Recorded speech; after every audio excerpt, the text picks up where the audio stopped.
Monde numérique.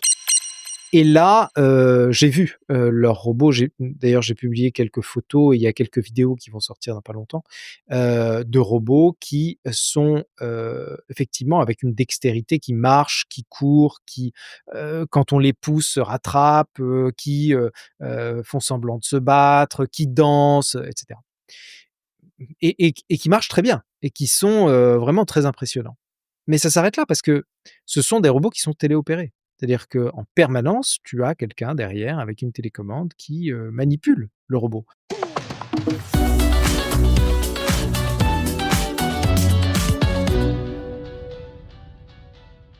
Bonjour Michel Lévy-Provençal. Bonjour Jérôme. Ravi de t'accueillir dans Monde Numérique. Michel, tu es prospectiviste, dirigeant de la société Brightness. C'est à toi qu'on doit, l'organisation en France des conférences TEDx, hein, ces grandes conférences qui, analysent, les tendances du moment et qui essayent toujours de prédire l'avenir, et cetera. Michel, j'avais envie de t'avoir dans Monde Numérique parce que tu rentres d'un long périple, en Asie, dans plusieurs pays d'Asie. Alors on va renouer un peu avec la tradition des carnets de voyage. Voilà, j'ai envie que tu nous racontes un peu parce que tu as déjà commencé à le faire sur ton site. Tu as vu plein de choses et notamment, bien sûr, en matière de technologie. On sait que Mmh. ça bouge énormément là-bas. Mais d'abord, peut-être un petit mot. Où est-ce que tu es allé et pourquoi ce voyage? Oui, bah, écoute, c'est ce que j'ai expliqué dans un papier que j'ai publié sur mon site, un dossier, comme tu disais, un carnet de voyage. Je suis parti, Mmh. presque 3 semaines, un déplacement professionnel. En fait, j'ai tout fait, à Paris. Ouais. L'ambiance, à la fois, J'ai tout fait du verbe étouffer, hein, c'est ça? oui, oui, c'est très vrai. J'ai tout fait du verbe étouffer, effectivement, tant, sur l'ambiance, concernant l'ambiance business, hein, franchement, Mmh, les mmh affaires mh. sont un peu à l'arrêt, depuis quelque temps déjà, puis les tensions politiques, Ouais, la situation, sociale aussi qui est quand même très lourde, bien et sûr. c'était assez irrespirable et j'ai eu une opportunité, business, hein, pour aller là-bas, et donc, quand je dis là-bas, je parle de 6 métropoles asiatiques. Donc, Ouais. j'ai commencé par Tokyo, ensuite, bon, j'ai fait un très vite, détour par Kyoto, mais c'est pas là que les choses sont les plus intéressantes. C'était Mmh. plus, un moment de respiration. Ensuite Donc le Séoul, Japon? Séoul, là, on va en parler, vraiment une Ouais. grande claque. Et La puis Corée? ensuite, la Chine, en l'occurrence Shenzhen, un détour par Hong Mmh. Kong et puis enfin, Singapour. Et donc ces quasi 3 semaines m'ont fait à la fois découvrir, des choses, très intéressantes sur la smart city, réelle, Ouais. hein, en l'occurrence à Shenzhen, à Singapour. Aussi, je suis un peu revenu du Japon, au sens où, Mmh. je connaissais, hein, puisque j'avais été invité en 2018 ou 2019 pour, travailler à identifier à la fois des startups françaises et des startups japonaises en tant que c'était un programme ambassadeur, pour la ville de Tokyo. Et j'avais été, frappé, hein, par l'avancée, en matière de robotique, mais là, je reviens un peu déçu, du Japon et Mmh. en l'occurrence de Tokyo. Et la plus grande claque, reste Shenzhen. Shenzhen qui, n'est plus du tout l'usine du monde. C'est beaucoup plus que ça aujourd'hui. D'accord. Oui, parce que Shenzhen, on le rappelle, c'était alors c'est marrant parce que c'était un petit village de pêcheurs il y a des années, il y a très, très longtemps et puis c'est devenu une espèce de mégalopole où se sont construites, tu l'as dit, ces grandes usines, notamment Foxconn qui fabrique, l'iPhone, mais pas seulement, enfin qui fabriquait, hein, tout c'était devenu l'usine du monde et moi j'y suis allé il y a une dizaine d'années et je crois que ça a énormément changé. C'est devenu une espèce de mégalopole hyper high-tech, tu confirmes? Ah oui, oui, complètement, je en fait, tu arrives à Shenzhen, bon, si on rentre un tout petit peu dans le détail, du voyage, parce que c'est intéressant. Je suis arrivé par Hong Kong. Et il faut savoir qu'entre Hong Kong et Shenzhen, c'est pas très long, hein, c'est 15 Ah, minutes c'est à en côté? high spe oui, c'est 15 minutes en Mmh. train rapide. Sauf qu'il faut On i passe la frontière à voilà, pied aussi et même, on je passe crois, la hein? Ouais. frontière à pied, il faut plus de 2 heures en réalité pour passer la frontière parce que, à Hong Kong, à la gare de Hong Kong, tu as une première frontière où tu passes, les douanes et la sécurité. Tu arrives dans une sorte de zone franche et ensuite tu repasses une deuxième douane où tu es toujours à Hong Kong, mais dans la zone chinoise. Mmh. Et là, tu prends un train, rapide et là tu arrives, à Shenzhen et rebelote, tu repasses, une sécurité et là, tu sors de, la gare et moi je m'attendais à vraiment une mégalopole assez polluée, Mmh. grouillant de monde, peu de verre, en fait, j'avais vraiment des a priori, bêtes, hein, et pas du tout. C'est exactement l'inverse, c'est-à-dire que c'est une ville, très verte, c'est une ville assez calme, étrangement, silencieuse. En Mmh. réalité, il y a beaucoup de voitures, électriques. Merci la voiture Ouais, électrique. principalement que des voitures électriques à Shenzhen. Peu de Ouais. monde à l'heure où je suis arrivé. C'est-à-dire que il était 11 heures du matin, vraiment très peu de monde. Les gens très sympas, les taxis par exemple, qui a quand même pris, près de 30 minutes avec moi pour, vérifier mon compte WeChat. Parce qu'il faut savoir une chose, c'est que tu arrives à Shenzhen, tu pas Alipay, tu pas WeChat, en fait, Ouais. tu es un SDF, hein. Tu peux rien faire. Tu peux pas prendre ton billet de train, tu peux pas communiquer, tu peux pas payer, tu peux même pas t'identifier, tu peux rien faire. Tout passe par là. Tout oui, alors, il y a plusieurs applications en l'occurrence, mais là c'était WeChat et Et il y donc a toujours pas Google et WhatsApp et alors, tout ça? si ça fonctionne, Mmh. j'étais en VPN donc honnêtement je sais plus si je passais par le VPN ou pas, mais en tout cas, beaucoup de Chinois utilisent des VPN aujourd'hui. Ça Mmh mh. fonctionne. Mais par exemple sur Google Maps, c'est beaucoup moins précis que les applications locales. Mais ça s'arrête là, c'est-à-dire qu'après pour le paiement, tu as pas d'Apple Pay, tu as pas de choses comme ça. Donc Ouais. Mmh il faut mh. que tu adoptes en fait les codes et les apps, locales et de toutes les manières, tu as pas Et trop oui, le choix. c'est un autre écosystème technologique, en fait. C'est pas celui qu'on utilise Oui, en Europe. c'est exactement, c'est un autre système, un autre écosystème et puis, les gens que tu rencontres sont sur WeChat. Donc il faut utiliser l'application locale. Et donc je suis arrivé dans cette ville et j'étais très étonné par, la verdure, par le calme, par la non pollution, enfin l'air est très pur, on le sent, hein, c'est vraiment alors à la fois, heu, j'ai envie de dire reposant parce que sorti de Hong Kong qui est quand même une pure folie, Shenzhen me paraissait vraiment calme et en même temps pesant. Parce que, Pourquoi?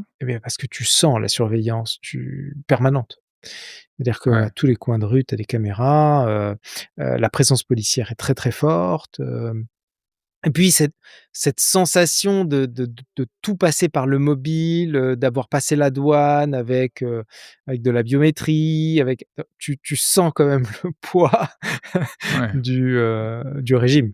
Alors Mmh mh. en même temps, c'est hyper sécure, quoi. C'est-à-dire que Même pour les étrangers, donc moi, mais j'ai pas eu de problème, j'ai eu tu aucun problème, c'est hyper accueillant, ouais. hein, attention, hein, Mais tu as le sentiment d'être fiché comme les Chinois eux-mêmes? c'est peut-être, une non, c'est sûr que tu es, surveillé, puisque les caméras Mmh. sont là, dans le métro, tu es hyper sécurisé. J'étais dans une rame de métro à un moment donné, il y avait un policier, je pense qu'il y avait un policier par rame, très honnêtement et à chaque station, il sortait, il faisait le tour et il re-rentrait et c'est à la fois une sensation d'hyper sécurité, c'est-à-dire que Mmh mh. rien ne Mmh. peut t'arriver et en même Ouais. temps, on n'a pas l'habitude de ça. C'est-à-dire qu'on a un peu, c'est un peu oppressant, quoi. Ouais. Mais en même mais à la fois, tu fais des rencontres, moi j'ai été très étonné à un moment donné, je suis à un coin Ouais, de c rue et je vois une voiture, bon avec des lidars, avec des capteurs et cetera, sauf qu'il y avait rien dans la voiture. Elle roulait, sans chauffeur. voiture autonome, c'est ça que tu veux dire? Robotaxi, Taxi entièrement autonome. robotaxi, Robotaxi, OK. donc évidemment, je me jette sur le nom de la marque du robotaxi, je crois que c'est Polydot AI et là, je Mmh télécharge mh. l'application et je commande un robotaxi. Évidemment, je fais l'expérience. Et Ouais, donc il faut savoir qu'il y a 2 types de taxis. Il y a les taxis qui ont un chauffeur, mais qui n'a pas les mains sur le volant, qui n'a pas les pieds sur les pédales, qui est là juste en tant que pour une sécurité, superviseur. superviseur. Mmh. Et puis tu as les voitures qui n'ont pas de chauffeur. Et j'en ai vu, hein, il y en avait qui roulaient. Donc bon, j'en ai pris une, je suis tombé sur une voiture avec chauffeur, mais qui ne et c'est très drôle parce que j'ai des vidéos, hein, où le chauffeur fait exprès d'avoir les mains sur les cuisses, d'avoir les Mmh. pieds pas sur les pédales pour que tu puisses le voir. Je me suis rendu compte qu'en réalité, j'étais le parfait client pour ce type de solution parce qu'il faut savoir qu'elle coûte quasiment rien. J'ai fait 15 minutes de trajet en voiture, totalement autonome pour 2 € Mmh. et je me suis demandé pourquoi. En fait, la réponse est simple, c'est que c'est une démo. C'est-à-dire qu'ils passent leur temps à, chasser des gens comme moi pour Mmh, pouvoir, d'accord. montrer la technologie et Ouais, l'avancée, technique, chinoise et ça marche très bien. Très honnêtement, ouais. c'est d'une fluidité, quand par exemple, tu rentres dans une Tesla qui est pas totalement autonome. Il y a quand même des moments d'accélération qui sont un peu abrupts, des freinages aussi qui sont un peu là, pas du tout. Et puis des situations un peu complexes, des vélos qui traversent. Non, non, c'était vraiment un peu ce qu'on retrouve à San Francisco, tu vois? Sauf que c'est de la Oui, techno avec les chinoise. Waymo. C'est de la Mmh mh. techno 100% chinois. Ouais. Donc qui marche évidemment très bien, il faut pas en douter. Donc des robotaxis, des robots alors, quand on aujourd'hui de France, quand on voit un peu tout ce qui nous vient de la Chine à travers les vidéos sur les réseaux sociaux, il y a beaucoup de communication, hein, du système et des entreprises chinoises et notamment tous ces robots humanoïdes, qui semblent envahir l'espace. Est-ce que, pareil, est-ce qu'on est vraiment que dans la démo ou bien c'est déjà une réalité les robots humanoïdes? Écoute, c'est les 2. C'est-à-dire que j'y suis allé aussi pour ça. C'est-à-dire j'avais des rendez-vous avec des boîtes qui fabriquent des robots. J'ai vu en gros 2 typologies d'entreprises, hein. Un premier type d'entreprise qui fabrique des robots, je dirais, plutôt, traditionnels au sens où, sont des robots à la fois qui font du nettoyage, qui déplacent des charges lourdes, ou des robots, tu sais, serveurs qu'on retrouve dans certains Ouais. restaurants, mais ça existe aussi en France, hein. Notamment dans des restaurants chinois, il Mmh. tu vois un petit robot avec un écran, tu peux commander ton plat et Mmh. tu as le plat qui arrive. Donc ça, c'est la robotique qui est Mais c'est largement c'est répandue. c'est pas le robot humanoïde avec les Non, les 2 bras, 2 jambes, non, hein? non, c'est vraiment Ouais. en réalité, ce sont quelques plateaux sur, C'est des chariots oui, c'est des autonomes, chariots en autonomes, fait? ouais, exactement. Ouais. Et ça, ça marche super bien et c'est d'ailleurs très développé, dans toute l'Asie, hein, pas que en Chine, on en retrouve à peu près Mmh mh, partout. mmh. Dans les rues de Shenzhen, tu as des robots qui nettoient les rues qui sont super propres, hein, ça c'est et donc ça marche super bien, c'est largement déployé, c'est accessible, tu vois? Par exemple, pour une ville, un robot, qui va nettoyer les rues je sais pas, d'un quartier, ça coûte à peu près 5 000 €, donc c'est déployable et Ouais. c'est autonome. Et puis, Mmh mh. je cherchais évidemment aussi des entreprises qui, fabriquaient des robots humanoïdes et j'en ai trouvé et j'ai visité des labs parmi les plus avancés. Alors pas Unitree, dont on entend énormément parler, Ouais. Heu, mais le concurrent d'Unitree qui s'appelle Engine AI, qui est, Mmh mh. vraiment son challenger, donc je suis allé dans les labos, de Engine AI et là, j'ai vu, leurs robots. D'ailleurs, j'ai publié quelques photos et il y a quelques vidéos qui vont sortir dans pas longtemps, de robots qui sont, effectivement avec une dextérité qui marche, qui court, qui, quand on les pousse, se rattrapent, qui, font semblant de se battre, qui dansent, et cetera et qui marchent très bien et qui sont, vraiment très impressionnants. Mais ça s'arrête là parce que ce sont des robots qui sont téléopérés. C'est-à-dire qu'en permanence, tu as quelqu'un derrière avec une télécommande qui, manipule D'accord. le robot. Le robot n'est pas du tout autonome et d'ailleurs, toutes les démos qu'on voit aujourd'hui sur internet sont des robots qui Ouais. sont téléopérés. Ce qui ne veut pas dire, qu'il y a pas un vrai exploit, technique parce que la mécanique fonctionne, l'équilibre est là, la miniaturisation et la reproduction, par exemple, des articulations, des doigts, des coudes et cetera, tout ça, ça fonctionne super bien. Mais Mmh. c'est pas, demain, qu'on va voir ces robots, chez nous en train de faire le ménage ou la cuisine ou remplir le lave-vaisselle parce que ça suppose une autonomie. Alors certains labos commencent à intégrer, les fonctionnalités, notamment à base de LLM, enfin équivalent de LLM, mais qui ont été entraînés sur des environnements physiques pour pouvoir les rendre autonomes, mais on en est encore, assez Mmh. loin. Qu'est-ce qui manque en fait? C'est de l'apprentissage? Oui, c'est la couche d'intelligence. Alors ça peut venir très vite, hein. Je le vrai challenge, c'est un challenge, mécanique. C'est d'avoir la capacité, de déplacer ces robots de manière le plus fluide possible, qui gardent un équilibre, de faire en sorte aussi qu'ils aient une dextérité et tout ça, je viens de le dire, ça existe. Mais de les rendre autonomes dans un environnement complexe, qu'ils ne connaissent pas, ça demande de l'IA. Ça Mmh. demande un entraînement, et on n'y est pas encore, mais avec la vitesse à laquelle avancent, les intelligences artificielles, on va y arriver. Mais ce que je suis en train de dire, c'est qu'aujourd'hui, je n'ai pas vu de robot autonome. Je n'en ai pas Mmh vu. mh. Mmh. Même le robot Donc tu com Xpeng là, dont on a oui, entendu parler, Xpeng, voilà, voilà, c'est un le robot Iron. téléopéré. Ça Mmh peut avoir mh. un intérêt, hein, mais on en reste encore à des usages qui sont des usages de R&D. D'ailleurs, NGenAI nous le dit, ils vendent principalement à des universités pour pouvoir travailler sur des use cases. Mmh mh. Oui et d'ailleurs côté américain, Tesla a un peu le même problème, hein. Quand ils avaient fait les dernières démonstrations d'Optimus, notamment, avec cette grande fiesta où c'était Optimus qui faisait des cafés, qui distribuait des boissons et on a appris 2 jours après que tout cela était complètement, pas fake, mais en tout cas, comme tu le dis, c'était des machines téléopérées. Donc en fait, il faut toujours un humain derrière le robot, ce qui limite un peu l'intérêt de la chose, hein, conceptuellement. Oui, alors, il peut y avoir un intérêt, hein, de piloter à distance des robots, pour plein de raisons.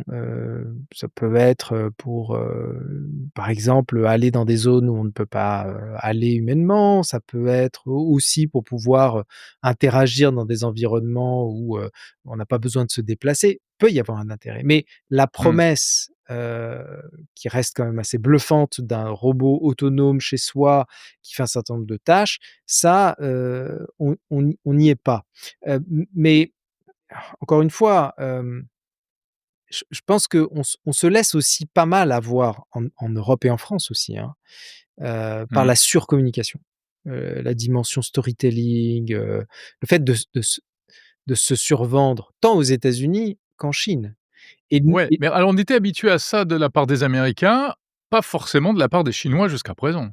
bah, écoute, les Chinois aujourd'hui, pour en avoir discuté avec pas mal d'acteurs qui, tu sais que la French Tech est très présente à Shenzhen et à Hong Kong. Et j'ai rencontré D'accord. plusieurs personnes, là-bas qui, m'ont expliqué comment ça fonctionne. D'abord, la force, de Shenzhen et de toutes, bah, je dirais toutes les chaînes de production chinoises, c'est pas forcément le très high-tech, c'est vraiment le low-tech, hein. C'est-à-dire tout ce qui touche à, des objets connectés, qu'on est capable aujourd'hui de prototyper en quelques semaines. D'ailleurs, Mmh. beaucoup d'acteurs, hein, européens, américains font ça. Ils prototypent en quelques semaines, et ensuite, produisent, à la chaîne, on m'a expliqué, hein, le montage. En gros, tu veux faire un objet connecté en moyenne, hein, évidemment, là, je parle vraiment de manière un peu caricaturale, mais en Mmh. moyenne, il faut prévoir, quelques semaines pour pouvoir prototyper ton objet. Ça te coûte à peu près 100 000 $.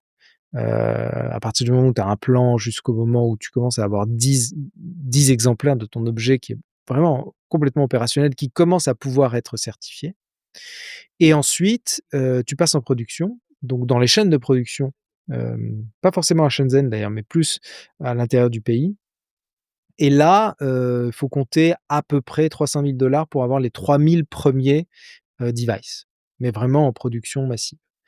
Et ensuite, D'accord. tu remets, à chaque fois un batch de 3000 pour 300 000 $. Donc en gros, pour à peu près 9000 pièces, tu en as pour 1 000 000 $ et OK. tu calcules à peu près le coût de production est de 100 $ par pièce.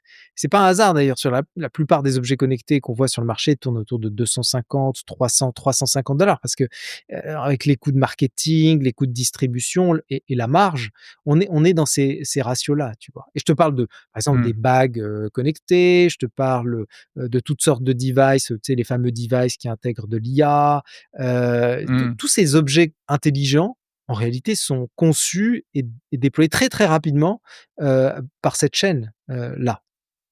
Et c'est au départ un peu de bluff et une production, qui reste quand même assez peu technologique au sens où, c'est pas forcément de la super high tech, tu vois? Mmh. C'est pas un robot, humanoïde. Là où les Chinois sont en train d'essayer de communiquer, pour revenir au point que tu évoquais, c'est-à-dire, le fait de bluffer, c'est de Mmh. montrer à quel point ils sont aussi très forts en haut de la chaîne. C'est-à-dire, en R&D, en capacité d'ailleurs à dépasser parfois les Américains et il y a une course en la matière. Je sais pas si tu as vu Bah, bien sûr. récemment le dernier modèle d'IA qui est sorti, Kimi qui dépasse, ChatGPT et qui dépasse, Anthropic, on est dans le même type de communication. Voilà, donc c'est il y a plus que les Américains, tu vois, qui le font. Les Chinois le font aussi. Ouais. Ça, tu as bien perçu cette compétition entre, les Chinois et les Américains, vue de Chine? On n'en a pas trop parlé, mais tu vois, par exemple, le fait que, Polyd.ai, la fameuse boîte qui fait des taxis autonomes, communique comme ça et fasse en sorte d'avoir des robots taxis qui circulent dans la ville, donne, l'application de manière hyper accessible pour des gens comme moi avec une application qui évidemment qui est en anglais, tu vois? Qui est pas en chinois, donc elle est faite pour des c'est bien la preuve qu'ils sont dans une, Mmh. course à la com aussi pour montrer la puissance, chinoise et très honnêtement, ils y arrivent bien. C'est-à-dire que, la techno fonctionne, hein, robotaxi en l'occurrence. Les robots que j'ai vus, bon, ils sont pas autonomes, mais ils sont, de la même qualité, voire, j'ai pas vu le Optimus, mais à mon avis, même qualité que Optimus. Xpeng, le robot Xpeng est largement meilleur, hein, donc ils sont Mmh. en train de il y a un article qui est sorti dans le Financial Times pendant que j'y étais, qui citait, Yang, le patron de Nvidia, qui disait que la Chine était en train de gagner la bataille, de l'IA face aux Américains. Ouais. Mmh. J'ai vu cette Ouais, déclaration effectivement. donc il y a quelque chose Ce qui se qui passe, ouais. Ouais. Tu parles beaucoup de la Chine, mais tu es allé aussi au Japon et en Corée du Sud. Justement, tu as l'impression qu'il y a vraiment c'est la Chine qui a pris le leadership et le Japon qui était quand même le pays, de l'innovation technologique, il y a 10 ou 20 ans, le Japon a pris une claque. Écoute, moi, j'ai eu l'impression d'avoir une sorte d'onde qui part de Shenzhen et qui, se répand, Hong Kong, Séoul, heu, Singapour, pour d'autres raisons aussi dont on pourra parler et enfin, Mmh. le Japon reste à part. On a vraiment l'impression que le Japon est une belle endormie qui a eu son heure de gloire dans les années 80 et qui, après la crise des années 90, a beaucoup de mal à se réveiller. Comme je te disais, j'avais été en 2019 ou 2018, avant le Covid, invité. J'avais rencontré d'ailleurs le ministre de la transformation numérique, que j'ai revu cette fois-ci encore Mmh.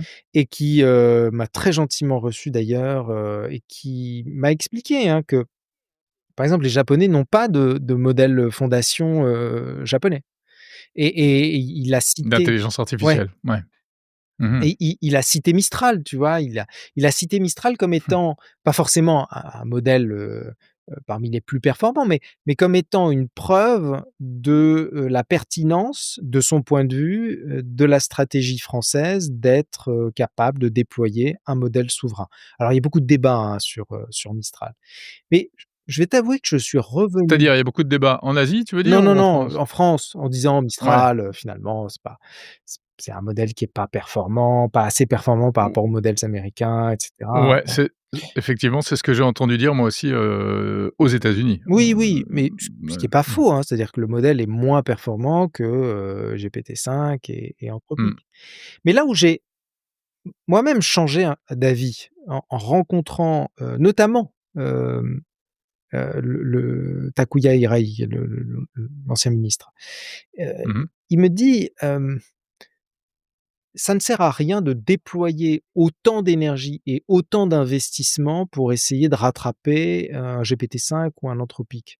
En réalité, on va pas avoir les moyens de le faire, mais il faut s'inscrire dans la durée. C'est-à-dire que ces modèles ont vocation à un moment donné à se commoditiser et notamment avec l'open source. Il va y avoir une sorte d'asymptote qui va Mmh, faire mmh, que mmh. les modèles vont plus ou moins, atteindre un niveau, qu'on va avoir du mal à dépasser et donc cette commoditisation fait que il vaut mieux dépenser 20 du budget pour atteindre 80 des résultats, la fameuse loi de Pareto, plutôt que d'essayer d'exploser les investissements pour gagner ces 20 au-dessus des 80 nécessaires.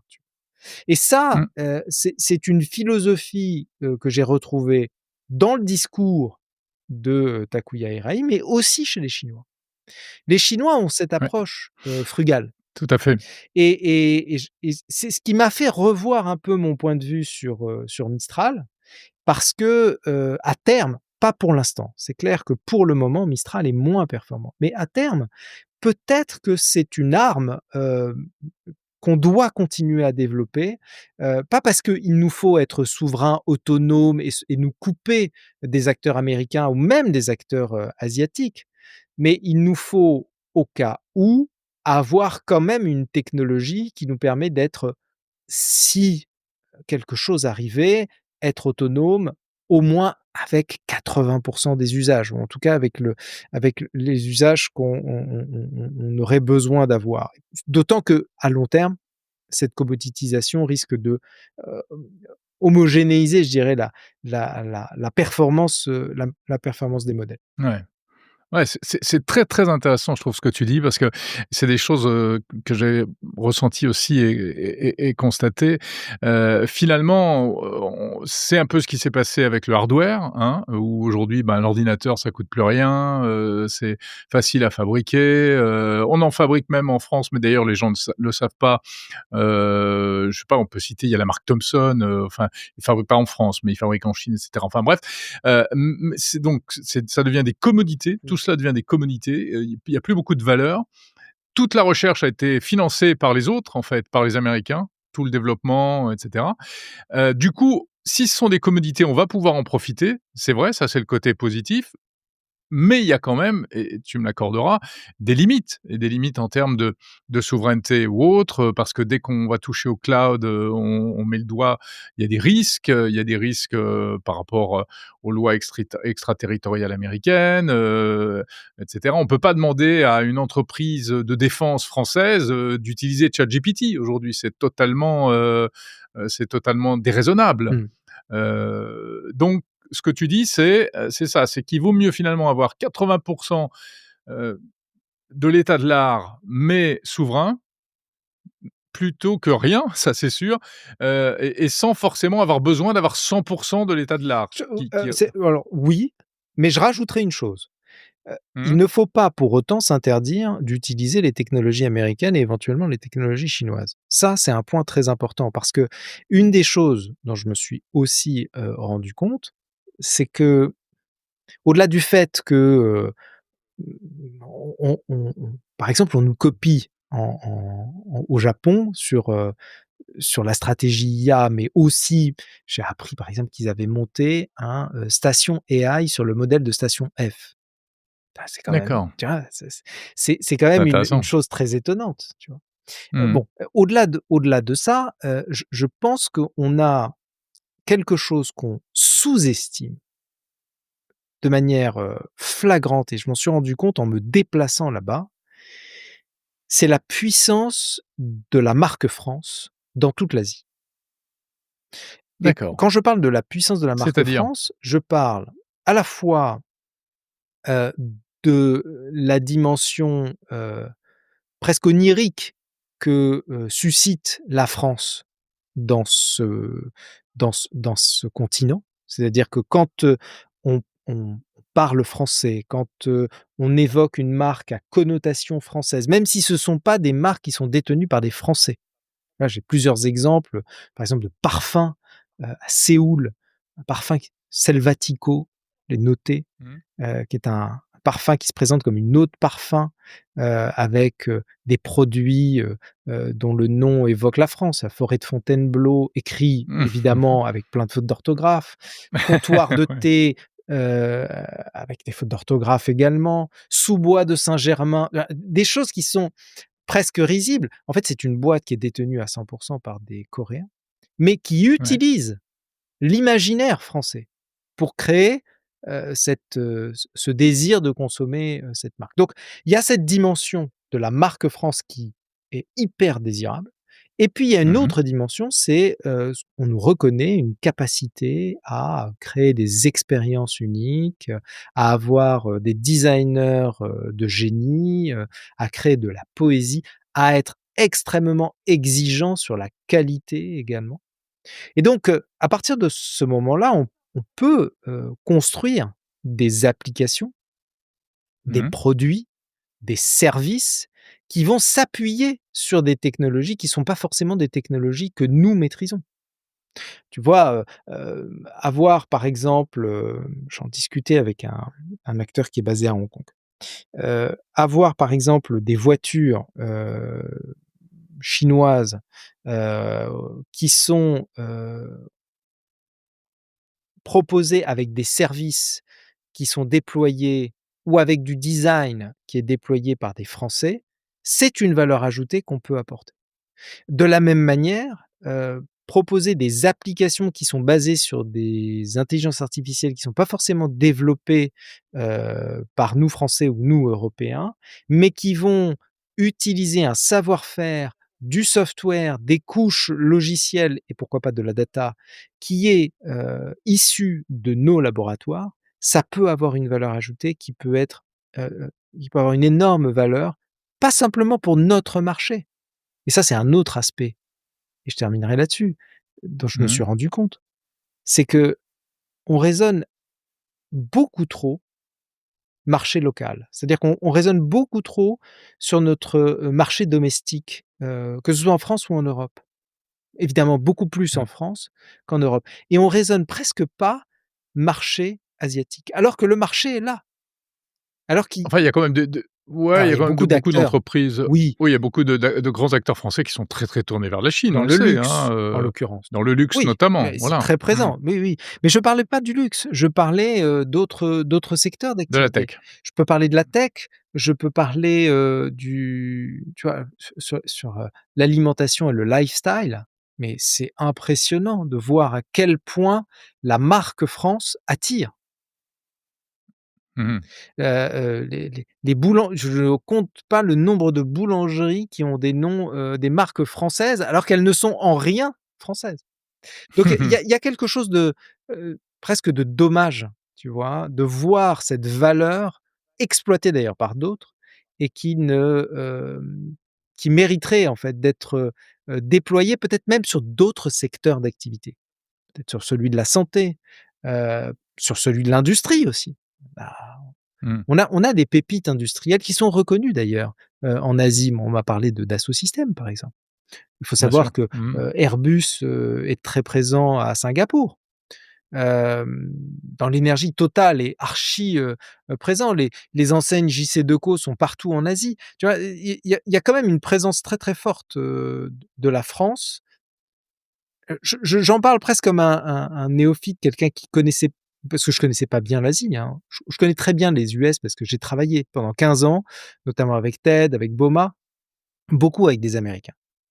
Je suis désolé, mais quand je vais aux États-Unis, je ne retrouve pas cette présence-là. Je ne retrouve pas cette force, cette puissance, de la marque France aux États-Unis, que j'ai retrouvée en Asie. Ouais.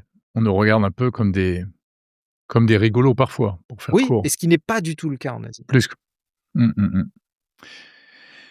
Merci beaucoup Michel Lévy-Provençal pour, ce souffle, d'optimisme. On retrouvera, tout ça, toute cette dynamique, j'imagine, dans le prochain TEDx à Écoute, Paris? pour l'instant, tu sais, on communique Pas jamais sur le encore. programme. Non, non, mais c'est pas ça, c'est Mmh. que on communique jamais sur le contenu du programme de TEDx Paris. La thématique, elle est définie, hein, ça il y a pas de sujet. Elle est d'ailleurs assez cohérente avec ce qu'on a toujours fait depuis la reprise, du covid. Cette année, en 2026, le 10 février prochain, le titre de la conférence sera Danser les ombres du monde. Donc encore une fois très poétique, mais cette idée Ah oui. d'aller chercher, ceux qui, s'en sortent finalement, hein, ceux qui arrivent à relever, le défi, du chaos actuel. Hem, je vais pas faire une édition sur la Chine, hein, ou sur l'Asie, Mmh. mais il y aura peut-être quelques éléments. Je veux pas en dire plus. Quelques Il y influences aura en tout peut-être cas, ouais. quelques influences en effet. En tout cas, on peut retrouver tes carnets de voyage, hein, je vais appeler ça comme ça, sur ton site, mikian.com, c'est bien ça? Exactement et puis, de sur les réseaux sociaux, dans, les jours qui viennent, des pastilles, des vidéos aussi, des fameux, robots, humanoïdes que j'ai vus, voilà donc, on pourra retrouver ça, dans les jours qui viennent. Super. Merci beaucoup Michel Merci Lévy-Provençal. Jérôme, merci.